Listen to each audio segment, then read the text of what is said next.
the mainstream at the back don't want to go for that. Alright guys, we're going to move straight on to your next act. Are you ready for that?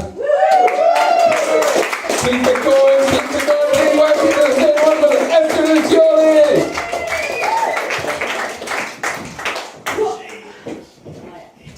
Hello humans! Okay.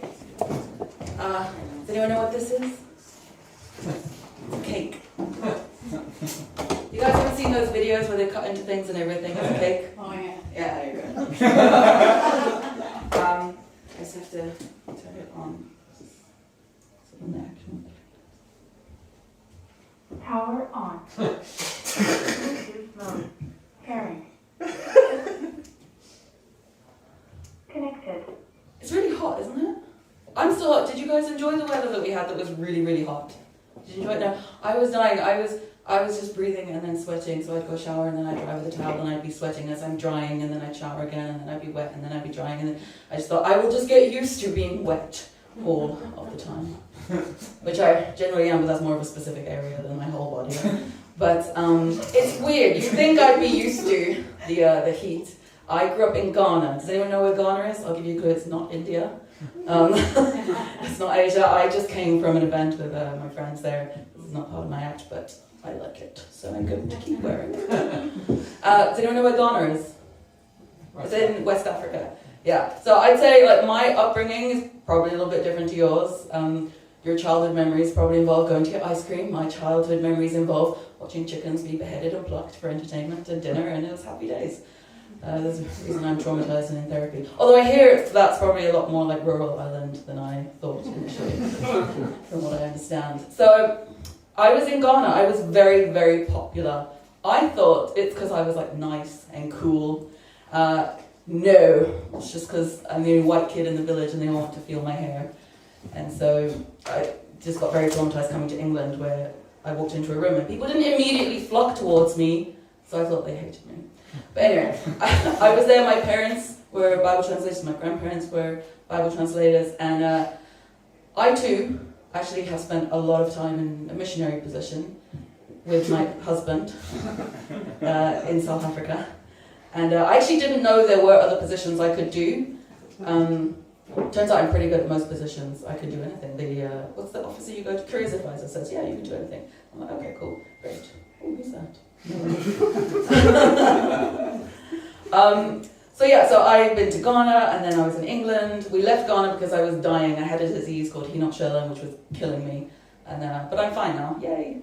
And then I went to England. I met a South African. I married him. I moved to South Africa. I was only 19 at the time. And it was really hard to get legally married in England. And our whole life has just been trying to get visas to stay together in the same country and just make it work. And we tried to live in England, but we couldn't because they're cunts, no offense to me. And then we tried to live in South Africa, but they're corrupt, no offense to him. And in the end, we came over here because you let us both in, and we're still here. 7 years later, he's going to get his Irish passport. We separated a couple of years. I think the government knew we were doing it for a passport before we did. We're like, no, we're in love. Like, you're an idiot, you want a passport. Turns out, yeah, I wanted an Irish passport all along, that's all it was. I thought I heard an alarm. I didn't put an alarm on. Anyway, so my life has been painful, okay? And what I do when I'm in pain is I write songs and I process all of my emotions. So I was going to say if it's okay with you, but I don't care if it is. I'm going to sing you a song. It's happening whether you want to or not. Let's see if the bleeps. Here we go. Whoa! Maybe you can relate to some of this. Everyone get your torches out on your phone, please. I need you now, and I believe in you. Not you, I don't know you. Only I can always count on you. Whenever I am hurt, injured, or broken, use that. I'm scared, I always know. I can always come to you, Dr. Google. So let's face it, real doctors don't know anything, and I know you know everything. Now, Dr. Google, please give me a diagnosis. A diagnosis.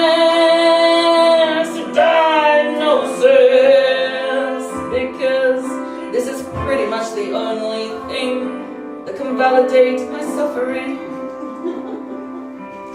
I always want to eat, and I've got really fat, swollen feet.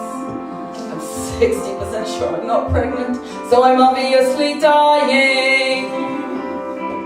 And I've always got a headache and a cough, and now I have lost my taste.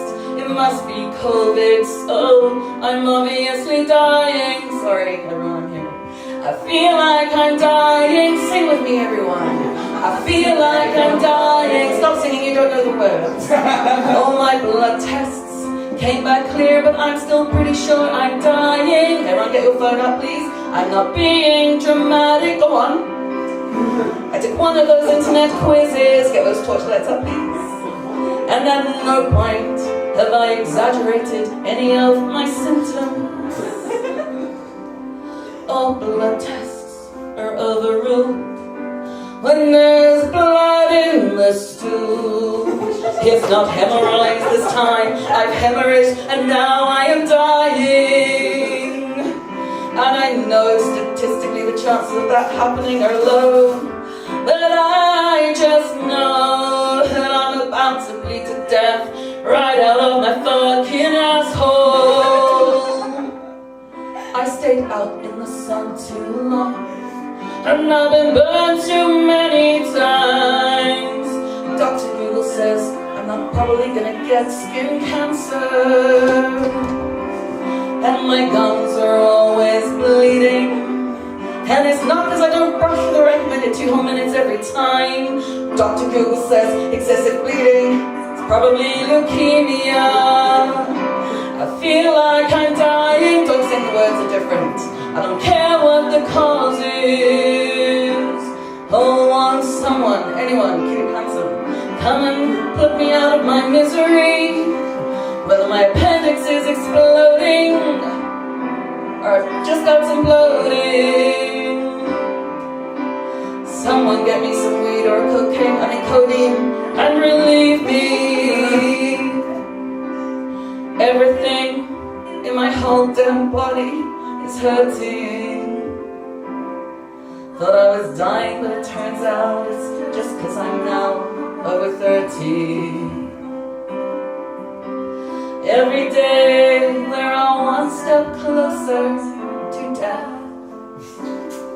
So drink up, live for tonight, and enjoy your next breath. Thank you, ladies and gentlemen.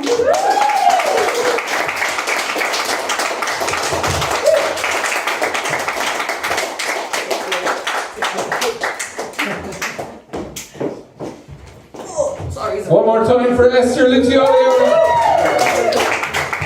And I'm not sure, Esther, if you were here earlier, but we do have somebody from Marymount Hospice in. So, excellent. So you can speak to her at the end.